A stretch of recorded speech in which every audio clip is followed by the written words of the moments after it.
The United States government designated SUEX.io, a cryptocurrency exchange, as a specially designated national, or SDN. What does that mean? Well, it's bad. It's bad for them, but it's also bad if you happen to be an investor and have your cryptocurrency on that exchange. So we're going to talk about what all that means, and also how to protect ourselves so we don't get caught up in something like that on an exchange where we do have our cryptocurrency. All that's coming up next.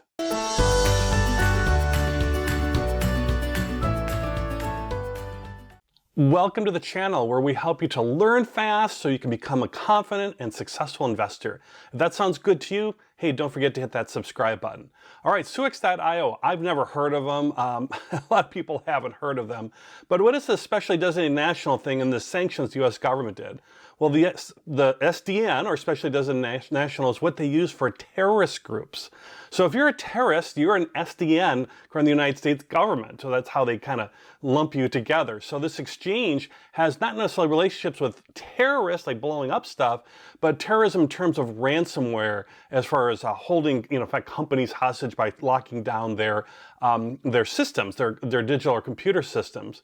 And while they might not be doing it themselves, what they're doing is providing basically money laundering services for the bad guys who do. So basically they get paid or they convert their money to Bitcoin, and then they use SUEX, is the accusation, to process that money and turn that money into actual fiat currency like US dollars. So when this happens, and how regular investors can get caught in this, is the government, of course, clamps way down on this, right? So they block them from doing any business in the United States for SUEX. They cut off the exchange of US dollars with them. All the banks are alerted, so the banks don't want to do anything with SUEX. And if you're a US citizen, you can actually be fined or go to prison if you do business with somebody who's on the SDN list. So this is really bad for SUEX and for anybody who has, let's say, cryptocurrency on SUEX. And with this also, the US government's saying that 40% of all the crypto transactions that SUEX does involve some type of ransomware group. So, they're nobody I've ever heard of, and you probably haven't either. I'm hoping everybody's watched this. It probably doesn't have stuff on there, but if you do, try to get it off fast. I did take a look at their website. Here's what their website looks like. And I get understanding, real minimalist websites and stuff, but this is it. There's not really anything else on there. It's like buy your crypto with a credit card and that's it. So I think it kind of has the hallmarks of being a front. At least that's the accusation and the investigation that's happening there.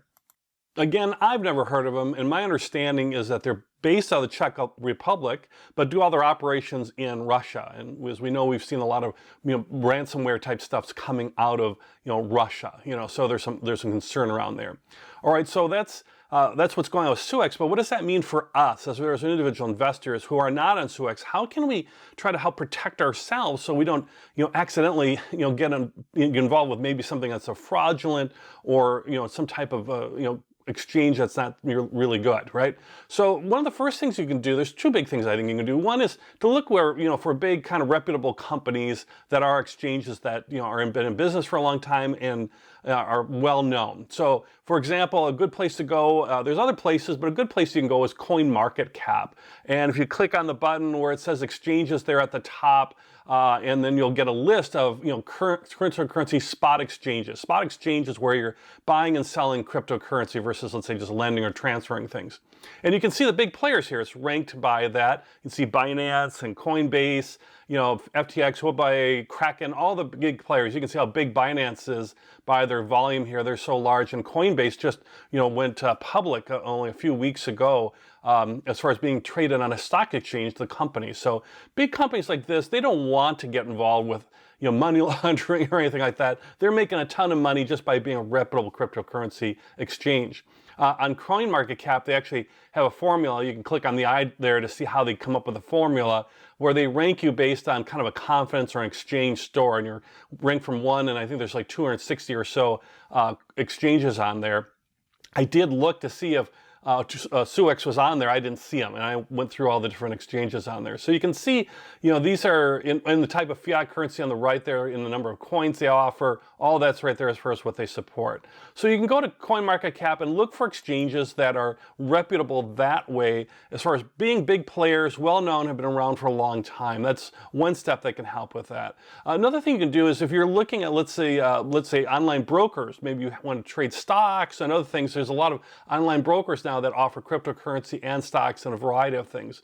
For example, like Robinhood, for example, out of the United States, they offer cryptocurrency, so they're again more established as far as a player. Or eToro, which is more of a global type operation, and in many countries with low-cost trading, they also have a cryptocurrency platform. And you're getting some new players in the market too, in terms of handling and working with cryptocurrency, where you can buy and sell and trade. Even if they're not a full exchange, they trade with an exchange to kind of assist with that. Another one that's out there is PayPal, which of course PayPal, they don't want to get involved in anything like that because they're a massive, huge, successful business, and they're offering crypto as another way to serve their customers. I did a whole video around PayPal crypto, it's good for some people, but not good for other people. So check out that video as far as if you're thinking about maybe going to PayPal crypto.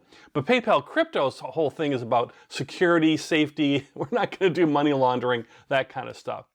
So that would be my advice, is look at these big, well-established either exchanges like in CoinMarketCap, or the big brokers or emerging brokers that are well-established, especially if their companies trade on a stock exchange or whatever, helps with regulations around that. And that's one of the things to kind of wrap up here with this is, the more that we can actually get some regulation around exchanges and stuff, and more government involvement. I'm not a socialist or really want a lot of government involvement normally, but we want to not have things like what SUEX is being accused of. So we want to avoid that and have really true, trustworthy and legitimate exchanges out there. And so a little bit more government regulation, my opinion, not necessarily a bad thing. Okay, so there you go. Check out maybe that PayPal crypto video. If you like these kind of videos, again, don't forget to hit the subscribe button. And if you learn a little bit about SUEX here, go ahead and give it a like too as well. With that, I wish you all the best of luck.